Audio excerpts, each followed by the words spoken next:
Muchas gracias a toda la gente de ANSES y las otras instituciones que sabemos que se esforzaron mucho por realizar este evento, y sobre todo muchas gracias a nuestros invitados internacionales. Diana Franco es directora de coordinación con organismos externos de la Dirección de Evaluación del Coneval, la Comisión Nacional de Evaluación de México, que es una institución de la cual tal vez nos querrás hablar un poquito, que es una institución muy especial en la región, con todo un resguardo jurídico muy interesante y una participación muy interesante en todo lo que son los programas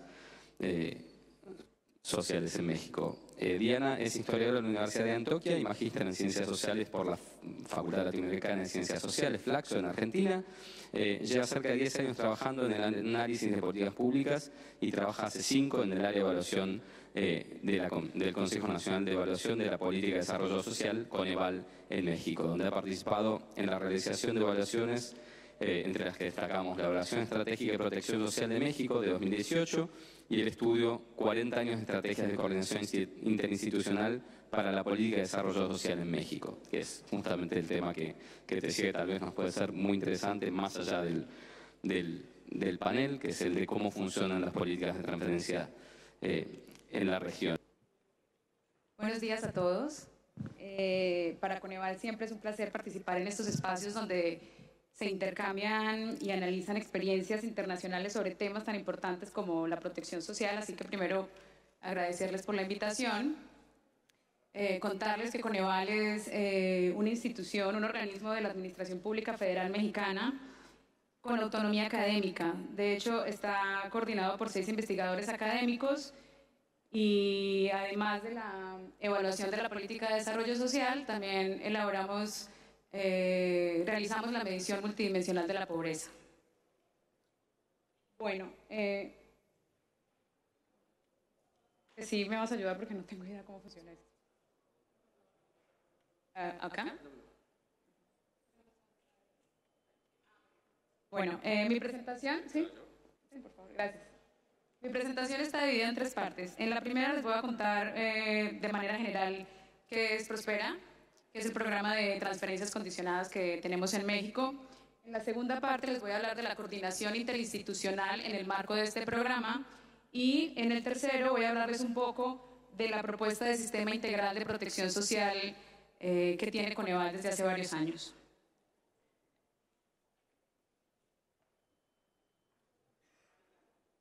Bueno, como ya les dije, Prospera es el programa de transferencias monetarias condicionadas al cumplimiento de corresponsabilidades en salud y educación que opera en México desde 1997. Primero se llamó Oportunidades, luego se llamó Progresa y ahora se conoce como Prospera. Y como bien lo dijo nuestro coordinador, pues más allá de pequeños cambios, pues sigue funcionando con los mismos 3 componentes básicos desde que se creó, ¿no? Que son los componentes de... ¿Si quieres? Entonces, sí. Tiene 3 componentes básicos que son alimentación, educación y salud. La ayuda en alimentación consiste en entregar apoyos monetarios para la compra de alimentos. La de salud consiste en... La de educación son becas escolares para primaria, secundaria, educación media, superior y educación superior, así como útiles escolares. Y la de salud, el acceso al paquete básico de educación, suplementos alimentarios para niñas, niños y mujeres embarazadas, así como talleres de autocuidado. Y recientemente se incluyó otro componente que es el de vinculación, que tiene 4 líneas de acción, que son la inclusión productiva, la inclusión laboral, la inclusión financiera y la inclusión social. La inclusión productiva consiste en realizar convenios para que los programas federales den prioridad en los programas productivos a los beneficiarios de Prospera. La inclusión laboral trata de insertar a los beneficiarios en el mercado laboral. La inclusión financiera trata de facilitar los servicios financieros de ahorro, seguro de vida y crédito a los beneficiarios, y la inclusión social, que busca que otros programas de la Administración Pública Federal les den prioridad a estos beneficiarios para que tengan acceso a un conjunto de programas que les garanticen un mínimo de bienestar, no sé, programas de apoyo a la vivienda, de desarrollo cultural, etcétera, y otros más. Bueno, las corresponsabilidades se dan en salud con la comprobación de la asistencia a las citas médicas y los talleres de capacitación para el autocuidado de salud, y en educación a través del registro de asistencia escolar. La suspensión temporal. Ay, siento que no les dije cuál era el objetivo de Prospera, ¿cierto? El objetivo de Prospera, a ver, vamos a regresar, porque incluso lo había copiado textual. Contribuir a fortalecer el cumplimiento efectivo de los derechos sociales que potencien las capacidades de las personas en situación de pobreza a través de acciones que amplíen sus capacidades en la alimentación, salud y educación y mejoren el acceso a otras dimensiones del bienestar. Con eso lo que se busca es romper el ciclo intergeneracional de la pobreza, que siento que es el propósito general que tienen estos programas de corresponsabilidades.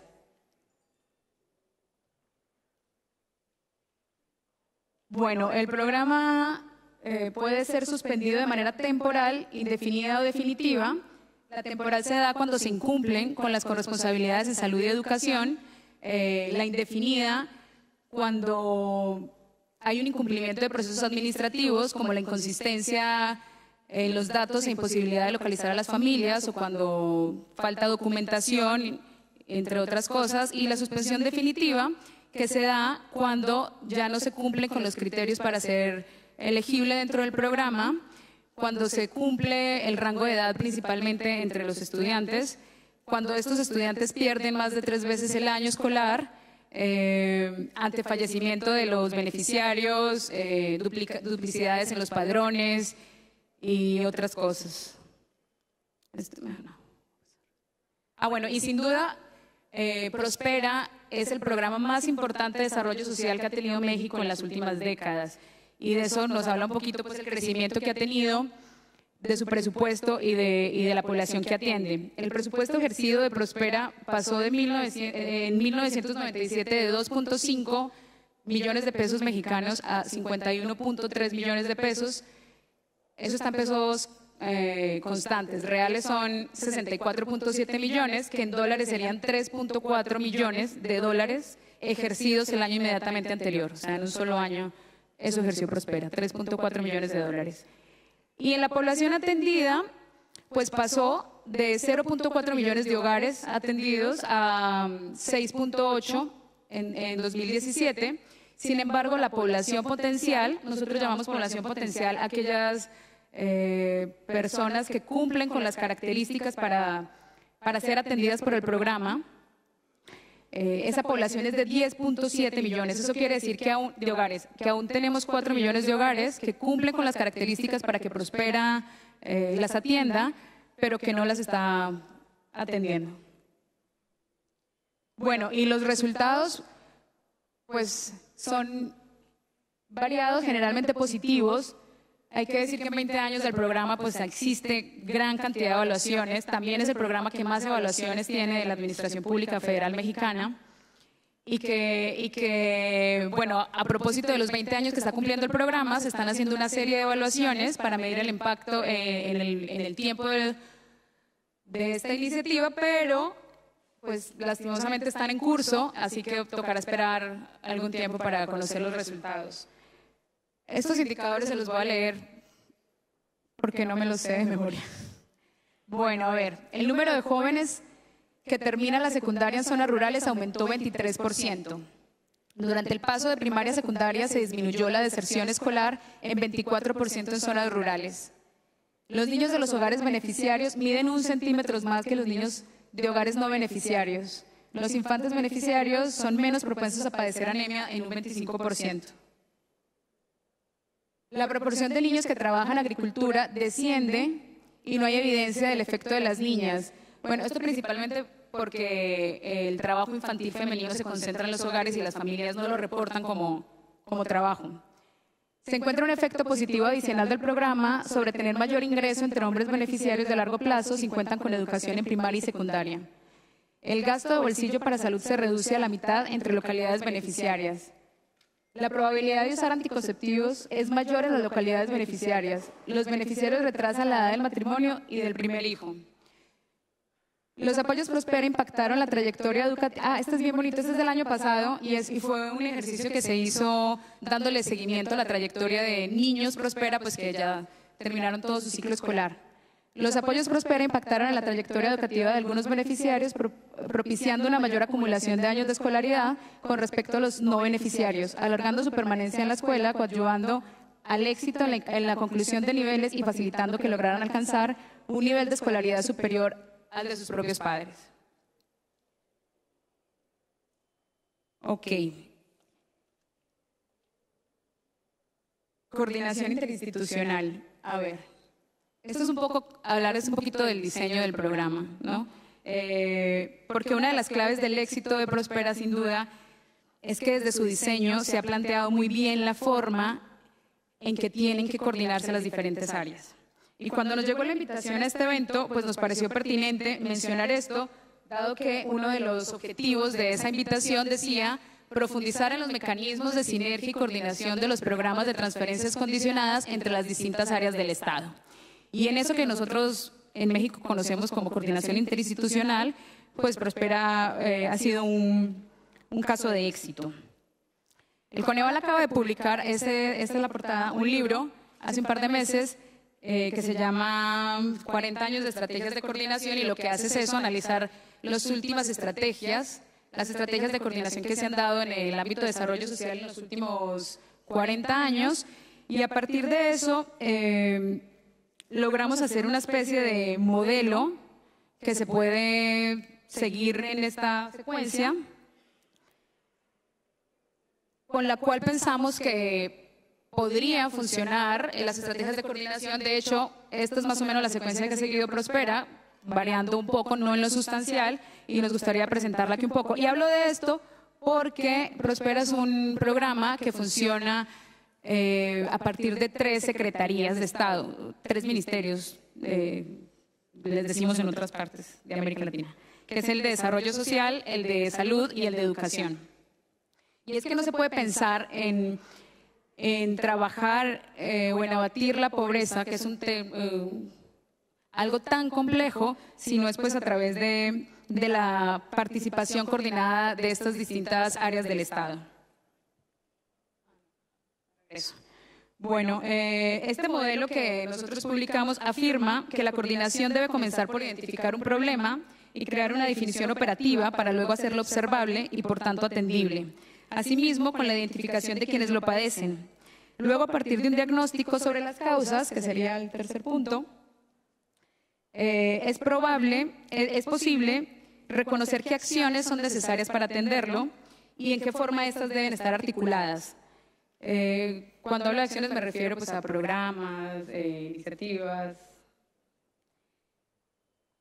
Luego, es importante invitar actores que tengan incidencia sobre esas acciones. Generalmente nos gustan las estrategias de coordinación invitar a mucha gente, y entonces tenemos casos donde a las reuniones donde se toman decisiones va gente de la Marina y va pues, como gente que de verdad no tiene atribuciones para decidir sobre qué cambios deberían hacerse para cumplir con los objetivos del programa, ¿no? Porque no tienen incidencia sobre estas acciones.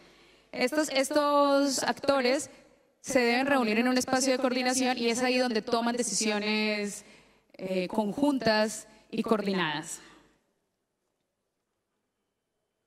Bueno, y a lo largo de todo este proceso es importante tener información para la toma de decisiones, información no solo para focalizar, sino también información de cómo va funcionando el programa, porque es a partir de ahí que se pueden tomar medidas e ir mejorándolo. Y así ha funcionado Prospera básicamente, ¿no? O sea, como les dije ahora, los cambios que ha sufrido el programa no han sido sustanciales en su diseño. Prospera partió de la identificación de un problema que era que existían personas pobres que se encontraban inmersas en un ciclo vicioso de privaciones que las encerraba en la marginación y la pobreza. A partir de ahí, identificó la población que lo padece mediante el levantamiento de unos cuestionarios de información socioeconómica, o sea, se fueron hogar por hogar a ver cuáles eran las necesidades de las personas, y es por eso que se reconoce que Prospera es el primer programa en México que empezó a focalizar a partir de evidencia. Esa evidencia, pues, bueno, quedó faltando, acá está abajo, sí. Esta evidencia nos permitió saber que el problema, lo que generaba este problema era la pobreza multidimensional, la poca inversión en capital humana y el costo de oportunidad de las familias en pobreza extrema, pues de mandar a sus hijos a estudiar en lugar de ponerlos a trabajar para generar ingresos. Se decidió entonces, se determinó que las acciones que ayudarían a solucionar estas serían las que garantizaran el acceso a alimentación, salud y educación, y se invitaron a participar entonces a los actores que sí tenían real incidencia en estas acciones, que fueron la Secretaría de Desarrollo Social, la Secretaría de Salud y la Secretaría de Educación. El espacio que los reúne es la Coordinación Nacional de Prospera, donde se encuentra el Comité Técnico, que es allí donde se toman las decisiones del programa. Bueno, y esto que acabo de exponer pues parece una obviedad, pero lo cierto es que el documento que publicamos nos deja en evidencia que no se hace esta secuencia como tan básica que pareciera, y por eso es que, por lo menos en el caso mexicano, han fracasado tantas estrategias de coordinación. Y no queríamos dejar pasar el espacio para mencionarles esto y sobre todo la importancia del tema de las sinergias y de trabajar coordinadamente y de tener un diseño para poder trabajar coordinadamente. Así que pues esperamos que haya otro espacio donde podamos discutirlo más ampliamente. O sea, no solamente es esto como tan breve como parece acá. Bueno, y el tercer punto es el sistema de protección social universal integral que propone Coneval. La protección social ha sido un tema constante en la agenda del Consejo y resultado de eso pues ha sido la publicación de 2 evaluaciones estratégicas de protección social en el país, una en 2012 y otra que publicamos hace un par de meses. La segunda retomando un poco el hilo de la primera porque el tema pues, sigue estando muy vigente y las recomendaciones que se hicieron hace 6 años pues siguen todavía pendientes. La gran recomendación de las 2 evaluaciones es la creación de un sistema de protección social universal que satisfaga las necesidades de cobertura y calidad requeridas, que incluyan instrumentos contributivos y no contributivos que garanticen el acceso efectivo de los derechos sociales de acuerdo con el ciclo de vida de las personas. Este sistema de protección nosotros lo esquematizamos en este cuadrito que parece un Tetris. Y la propuesta incluye que en cada una de estas dimensiones, salud, trabajo, pensión e ingresos, exista unos pisos mínimos garantizados constituidos por instrumentos no contributivos que garanticen a todas las personas un conjunto de programas y acciones que garanticen un mínimo de bienestar. A lo largo de todo su ciclo de vida, desde que son niños hasta que son adultos mayores, sin importar su condición laboral ni su lugar de residencia. También incluye unos instrumentos contributivos, que son los que están en amarillo, que lo que pretenden es incrementar el nivel de protección. Se consideró tomar estas dimensiones, las de salud, trabajo, pensión e ingresos, porque ante la ausencia de mecanismos que mitiguen la falta de alguno de estos, los hogares pueden tener efectos en el corto y largo plazo al tener que disminuir el consumo, a tener que endeudarse, vender sus activos, no sé, y poner a trabajar a todos los integrantes de sus familias, incluidos los menores, lo cual puede generar deserción escolar y la suspensión de la atención médica para compensar esta falta de ingresos. Lo cierto es que ante la ausencia de este sistema integral, pues en México lo que ha sucedido es que el gobierno federal y los gobiernos estatales, recordemos que México es un país federal, entonces cuando hablo de estados me estoy refiriendo a las provincias, los gobiernos de las provincias y el gobierno estatal pues han creado una serie de programas desarticulados y dispersos basados en la focalización de la población más pobre entre los pobres, y entre esos pues el que mayor éxito ha tenido ha sido Prospera. Sin embargo, estos programas tienen una serie de inconvenientes propias de la desarticulación de este sistema de la política pública. Por ejemplo, es decir, en el caso de Prospera, no es que Prospera esté fallando en el diseño, sino que al no estar inmerso dentro de un sistema de protección, pues se le presentan ciertos inconvenientes. que son, bueno, son varios, pero pues acá les voy a hablar solo de 3. El primero es que existe un alto riesgo de exclusión de la población pobre. En este caso porque existen zonas a las que no llega el programa, ya sea porque existen comunidades donde no hay escuelas o unidades médicas rurales que son indispensables para el funcionamiento completo de Prospera, como es en el caso de algunas zonas rurales, o por el sistema de afiliación urbano que es de autoafiliación, que puede provocar personas de autoexclusión por desconocimiento. Es decir, la gente en las zonas urbanas, sobre todo de las zonas más pobres, no saben que existen módulos para irse a afiliar y en todo caso, pues muchos ni tienen tiempo de acercarse a estos módulos. Lo segundo es porque estos programas no permiten hacer frente a crisis coyunturales, es decir, están enfocados en atender a la población más pobre de entre los pobres, que deja desprotegida una inmensa capa de personas que ante una crisis económica pues son susceptibles a caer en niveles de pobreza, que fue lo que pasó en México con la crisis económica del 2009, que pues abonó a que 3 millones de personas cayeran en pobreza entre 2008 y 2010. Y pues porque estos programas, por lo menos en el caso mexicano, esta fragmentación significa una ineficiencia de los recursos. Existen tantos programas sociales, tan costosos, tan dispersos, que hace que este sistema no sea barato. Nosotros acabamos de hacer un ejercicio en el cual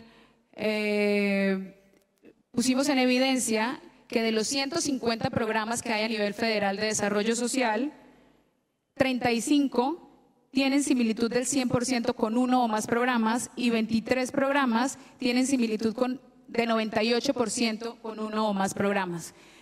Y pues no estamos hablando de complementariedad, estamos hablando de similitudes reales, ¿no? En la población que atiende, en los apoyos que entrega. Bueno, pero a pesar de esto, la medición multidimensional de la pobreza sí muestra una disminución de la situación de las personas en pobreza extrema. La primera medición multidimensional que hizo Coneval es de 2008, la última es de 2016, por eso pongo solo esos 2 datos, el primero y el último, y ahí se muestra cómo la pobreza extrema pues disminuyó de 11% a 7.6%, y pues en esto efectivamente estos programas focalizados pues ha tenido incidencia. Tan es así, por ejemplo, que en el caso de Prospera, las 3 carencias sociales que atiende directamente han mostrado disminución. El rezago educativo pasó de 21.9 a 17.4, el de seguridad, el de salud pasó de 38.4 a 15.5, a 15.5, y el de acceso a la alimentación del 21.7 al 20.1. Okay. Sin embargo, la pobreza moderada, como pueden ver, pues ha aumentado. Esto debido pues porque quizá el tránsito de las personas de pobreza extrema que dieron el salto, pero también a que esta pobreza en buena parte tiene que ver con la actividad económica del país, ¿no? Con su productividad, con el estancamiento de los salarios, con la calidad de los empleos, y entonces pues esta toca atacarla de otra manera. Lo que nos preocupa de esto es que dentro de esta población en situación de pobreza, pues los niños y adolescentes pues son una porción importante. Ante esto, o sea, ante la evidencia de que existe un efecto positivo en la pobreza extrema, pero también que la pobreza moderada sigue siendo un reto, Coneval sí sigue recomendando la existencia de sistemas de corresponsabilidades, pero como ya lo mencioné, en el marco de un sistema de protección social, que no son excluyentes, sino que son complementarios. El enfoque de derecho es parte de la premisa de que que las personas tienen legitimidad para demandar prestaciones, pero también de que existe alguna población que necesita un trato diferencial, ¿cierto? Sobre todo los grupos en desventaja, en este caso los grupos de desventaja socioeconómica. Es decir, Prospera sí le da solución al problema de costo de oportunidad de un grupo amplio de familias, pero la existencia de un programa, de un sistema integral de protección social, no descuidaría al resto de la población que bajo este sistema tendría garantizados sus pisos mínimos de bienestar. Muchas gracias.